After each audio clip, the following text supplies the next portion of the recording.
Hi and welcome to the Talking Therapies Centre podcast. My name's Bethan. My name's Jen. And welcome to episode 2. Yeah, hey there, welcome. So last week we spoke about new beginnings and ended up going on a little bit of a journey, so it may be the same today. Today we're going to talk about the value of discomfort, which may sound a little bit of a paradox in a way, because I don't know about you, but I think many of us are conditioned somewhat to want to move away from pain and towards pleasure. So today, though, we actually wanted to talk about the lessons and the value in discomfort. What do we mean by seeing the value in discomfort? What does that mean to you?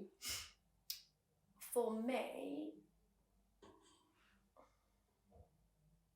number one, there's different types of discomfort, I suppose, isn't there? There's physical discomfort, but in this video podcast, I think we're talking perhaps about emotional discomfort, mental discomfort, an emotional experience that we're feeling uncomfortable about. And when I think about the value of discomfort, I'm always drawn to the notion that if we are in pain in some way, or if there is a recurrent difficult emotional experience coming up, like anxiety or depression or other difficult feelings, that actually those are messengers from our wisdom that are sort of knocking on our door, asking to be looked at. And so when someone comes to me, and even if my own experience when I have the wisdom to do so, rather than wanting to get rid of someone's anxiety, get rid of their depression, get rid of their discomfort, I want to understand what it's trying to tell us. It's got its own story, essentially. Yeah. It's got its own, there is meaning behind it. Yeah, there's meaning and value to this experience of discomfort. So I often use the analogy with my clients that in their experience, there might have been lots of signs and indicators of building discomfort. Maybe they're feeling more irritable, maybe they're not sleeping, maybe they're isolating themselves. And these are like letters through the door. And innocently, because we don't want to really maybe acknowledge or look at our discomfort, we can sort of want to do that with the letters. Like, I don't want to look at that. And so then we deny it. We deny it. Avoid it. And sometimes I think, I've certainly seen it in my low life, it can reach a point where that discomfort, that pain is too much and we're forced to look at it. So maybe we feel completely burnt out or depressed or anxious or overwhelmed. Then we'll reach a critical mass, I think, where it's like we have to look at this. And so as much as people often come here and want to get rid of that, I'm always looking at what is it trying to tell us. And what both my personal and professional life has shown me is that when we have the courage to actually lean into that feeling and get curious about it, both in terms of how that person is feeling it in their body, how that's manifesting, how that's impacting on them, as we actually start to face it and explore it, we start picking up signs of what that experience is trying to tell us. So it's like a teacher. Yes. Discomfort is, there's wisdom in it. Wisdom, there's teaching, so getting curious, opening our awareness, our insight to what that may be teaching us about ourselves. What is it for us? Yeah. I mean, do you have any examples that feel okay to share about in your life when you're aware that there's been maybe a mounting discomfort? You've innocently not wanted to look at it, but then there's reached a point where you've had to look at it, or something about you can see looking back now the value of your discomfort? I noticed that it doesn't directly answer your question, but I understand that there's parts, some of the discomfort I may be feeling it's a wound that's opened that hasn't healed. And there is before we started talking, before we put this on, I recognised in our last podcast how sensory and visceral and how I'm really embodied, essentially. But there is frustration when I can't verbalise it, when I can't get a consistent, coherent sentence, and I feel like I lose a voice. And that is really, there's a huge discomfort in that for me. Yeah. And I notice a lot of feelings come up, which now I recognise that it's from my childhood wounding, being a very young child, having some quite traumatic experiences and having a lot going on in my body but not being able to voice it. Yeah. And in those moments when I know, when being a competent adult that is functioning, and in those moments when I can't voice what I want to say, that 4-year-old comes in. Right. And they're at their face, and that's when those reactions are quite big, but leaning into that discomfort and knowing that where it's come from. Yeah. In those moments, it's teaching me, okay, how can I parent that 4-year-old at this point? Yeah. Yeah. So your discomfort is a signal, it's an indicator, and it's a call for taking care of that vulnerable part of self, that in this moment, whatever's happening here and now is triggering something from back there and then that's still tender. So your discomfort is an indicator, it's a signal. It's a signal. I like the word, I like what you said, it's a calling. It's a call. For you. To kind of move forward, and not move forward, no, it's not about moving forward, because why should we have to progress to become human?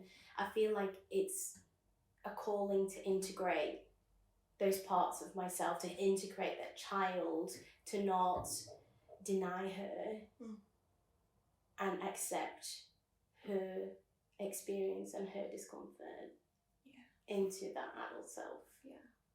The discomfort is a call for acknowledgement and integration in a way that's meaningful for you. Yeah. And in a way that care. Tenderness, care, compassion. And this segues for me a little bit in the value of discomfort.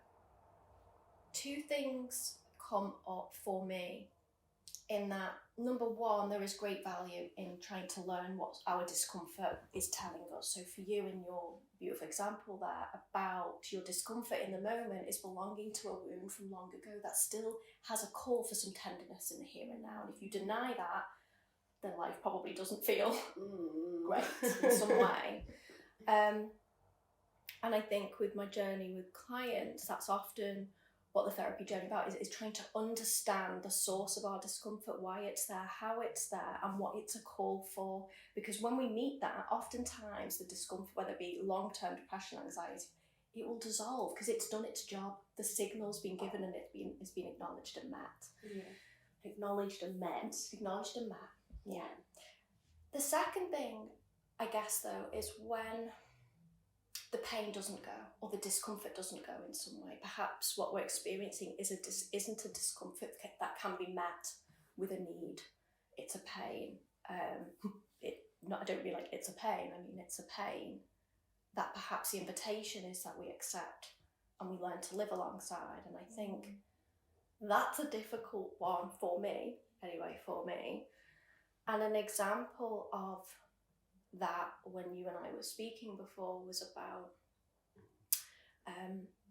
I have come to acknowledge in my older years that I have have a sensitive part of myself. I really feel things and I pick energies up, and for many years in my youth I denied that.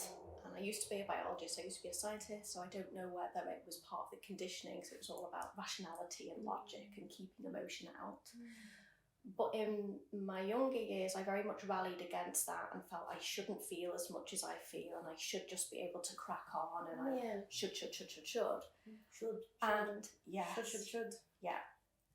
And so when it comes to discomfort, I have come to see that I become uncomfortable. I experience more discomfort when I'm denying that aspect of myself, when I'm denying that I'm sensitive and that I feel things. I don't put the boundaries in that I need to. I don't take care of myself in the way that I need to. I don't orchestrate my life in a way that honours my sensitivity. So for me, I might not enjoy the pain and the discomfort of at times feeling highly sensitive and feeling things.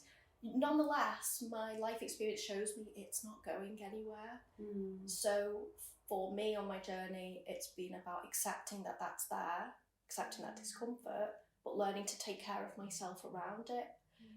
So I think what I was trying to point to there is that sometimes perhaps our discomfort isn't going to go. It's a part of us. ourselves, and working towards honouring those parts of ourselves.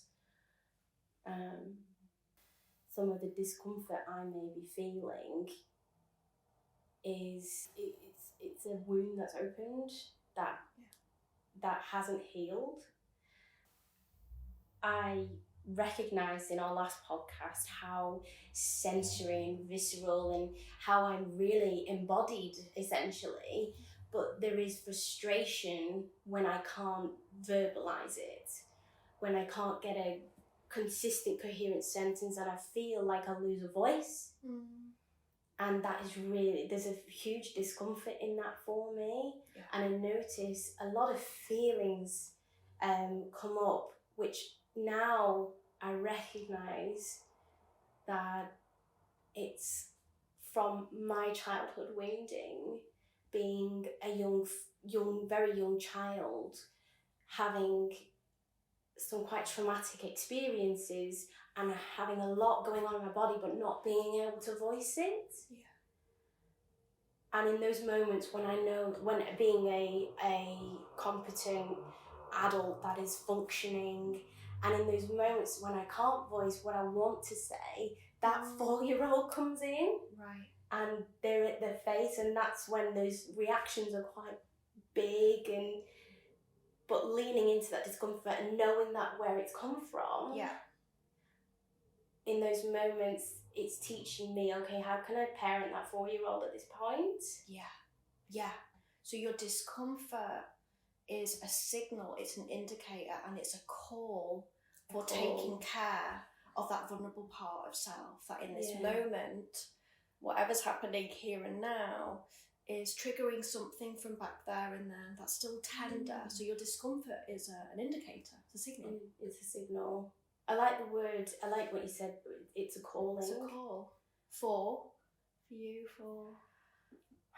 To kind of move forward, and not move forward, no, it's not about moving forward, because why should we have to progress to become human?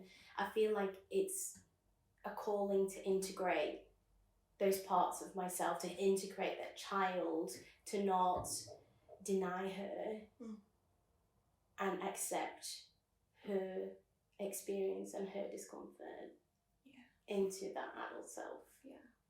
The discomfort is a call for acknowledgement and integration in a way that's meaningful for you. And in a way that care. Tenderness, care, compassion. What does integration mean for you? Integration, I think I spoke briefly about the child. And I know that for myself, I've done a lot of inner child work with my therapist, because there are lots of points of discomfort and pain that I've denied. I lost a lot of memories, and being able to be with that child in the certain memories I do have has allowed that to become a part of myself. But that doesn't mean that pain is necessarily gone. I think it's just bringing it into myself, understanding that pain and the hurt. And for me, those things form part of the shadow. Integrating the parts of ourselves that we don't like, that we don't want to bring into ourselves, that we probably have very strong emotions that we really dislike. but denying them, there's a cost in that. There's a cost in the denial of those parts of ourselves that we don't like. Yeah. I feel like when we deny those parts of ourselves, we deny our existence. That those shadow parts are not able to be integrated into ourselves. And I think it's part of our human experience to hopefully one day accept all the parts of ourselves. The cost of denial, similar to when I deny that I have a sensitive part of myself and I don't give myself the boundaries and the self-care that I need to, I end up burnt out and irritable. There's a denial of our human existence in that. There's a denial of, it feels like, it's a condition of worth almost, that we're not allowed to have these parts of ourselves because those dark parts aren't lovable.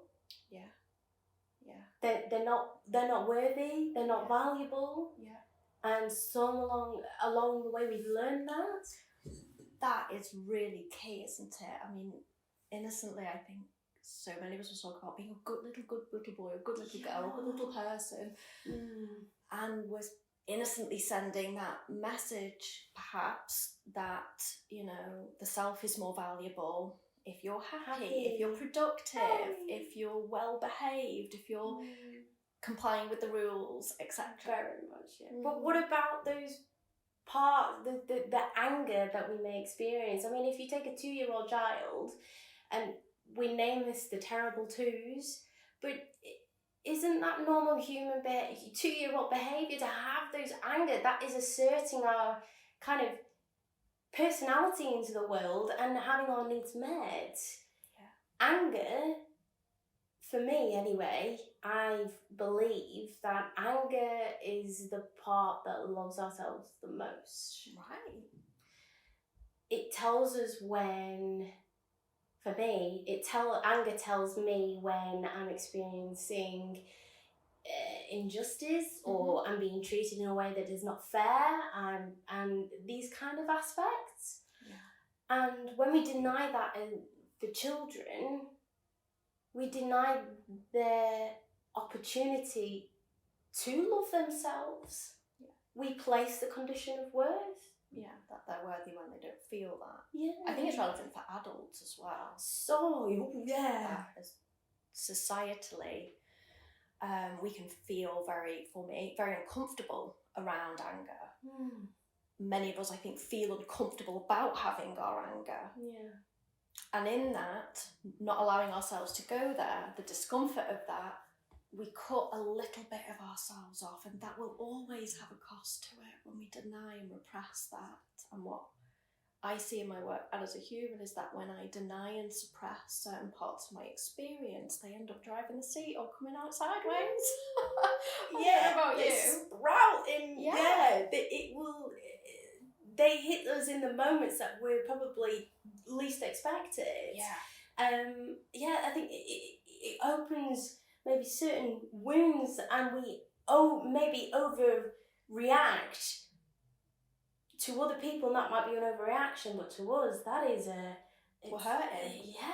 There's a lot of pain in that. So there's a lot of value in leaning into that and integrating that pain, integrating the hurt, and integrating the parts of ourselves that we hate. I think there was 2 things from what you're saying there for me. Number one, I love what you were saying about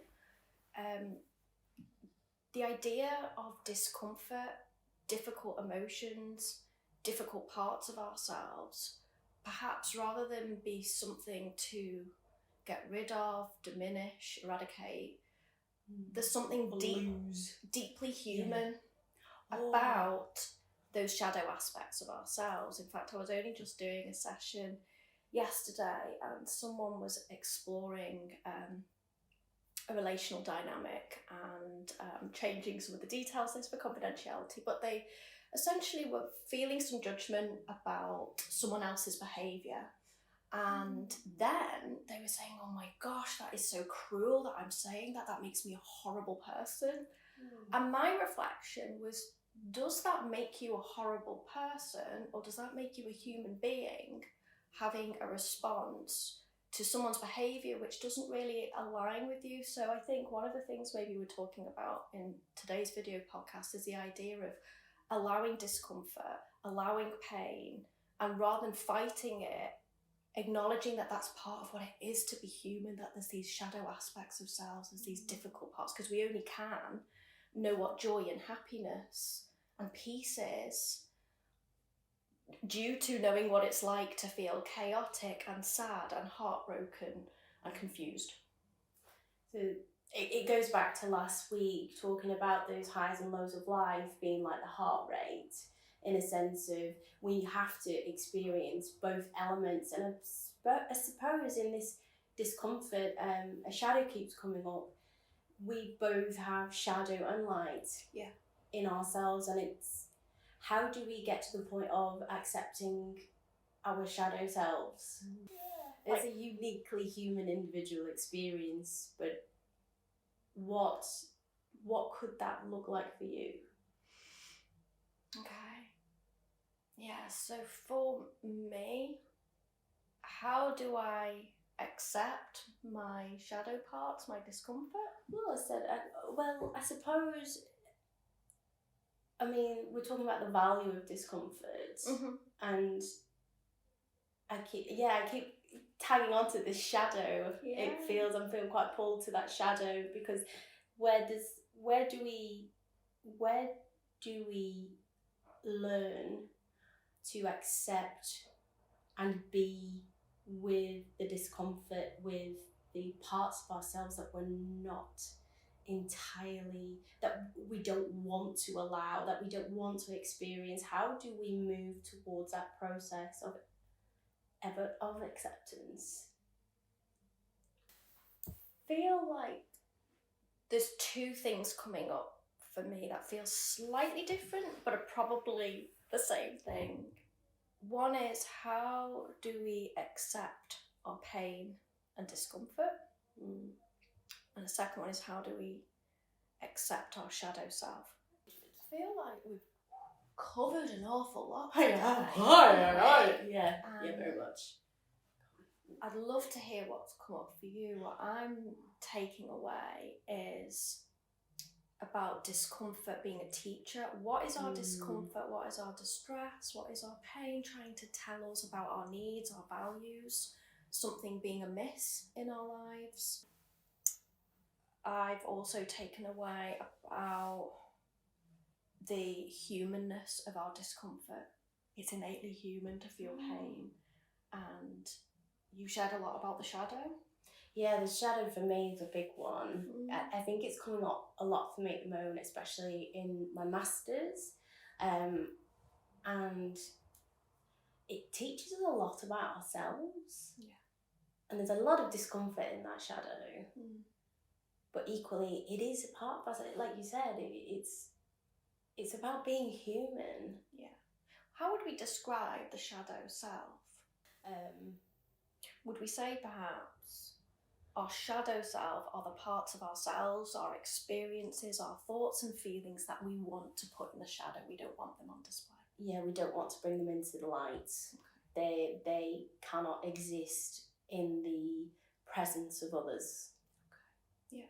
So there's a lot to do with our conditions of worth that we have had imposed on us and that we impose on ourselves, those introjected values. Okay. Yeah. So about value of discomfort being a teacher, about our needs, our values and our life, about it being inherently human. Totally human. And we also spoke about how our discomfort perhaps is a call for healing, a call for tenderness, for parts of ourselves and our experience that we might not be able to change or let go, because it's part of who we are. It's part of who we are, and therefore the call is for us to honour our discomfort and get curious about what there's a call for, whether that be tenderness or acceptance, self-care, boundaries. And offering those parts, that pain, maybe compassion, in that curiosity. I think that's really, really important. Rather than judging ourselves for feeling. Yeah. I don't know about you, I know for me, I certainly can, that I can judge myself an awful lot for feeling certain feelings, feeling angry, feeling irritable, feeling impatient. Yeah, I resonate, yeah. I should be kind and compassionate and have equanimity all the time, and that's just not human. It's not human, is it? No. I think the only other thing that we spoke about was like permission for our discomfort to be there, wasn't it? Yeah. Permission allowing it to be there, and for it to be okay, for it to be there, and we might not be ready to look at it or to process it, but acknowledging that it's there is important. Yeah, because we don't have to. That's the importance. There's a difference between denying and avoiding than accepting and acknowledging. We know it's there, we just don't have the resources right now to actually deep dive into it. There's a lot more presence in that than it is to deny. Yeah. And then, as we've kind of explored, there's a high cost in that denial. But with that acknowledgement, we know here, well, for me, I know here that there's something that when I'm ready, I'll be able to bring it into myself. Because timing's important, isn't it? And to feel resourced. And that's mentally, physically, emotionally, in all aspects as well. It's not just that mental state, is it? Yeah. Oh, there's been a lot. So we've really covered a lot today in such a short space of time, exploring the value of discomfort. And there's a lot that discomfort can teach us. Opening the space to accept and honour some of those discomforts, because it might not be the case that the discomfort can arise and then it leaves. There's a case of that certain pain may always stay with us. Yeah. And learning to integrate that within ourselves, but giving it care and compassion is really important. Yeah. But that can be quite difficult, and I think there's I know for myself, I need support around that. For sure. Yeah. 100%. Yeah. I take away about discomfort being a teacher. What's it telling us about our needs, about our values, about what's missing in our lives or within self, about discomfort being so beautifully human, because there's only the mountain, with the valley, isn't there? So we only know ease with discomfort. That sometimes we might not be able to get rid of our discomfort, but perhaps we can find a way to live alongside it and honour it. And we also spoke about the cost of denying our discomfort as well, and how innocently we can get into trouble. So hopefully you'll take away some nuggets from this. We would absolutely love to hear what you took away, and also any future topics. We're really new here. We're leaning into our discomfort and doing this. It's a brand new venture. So we look forward to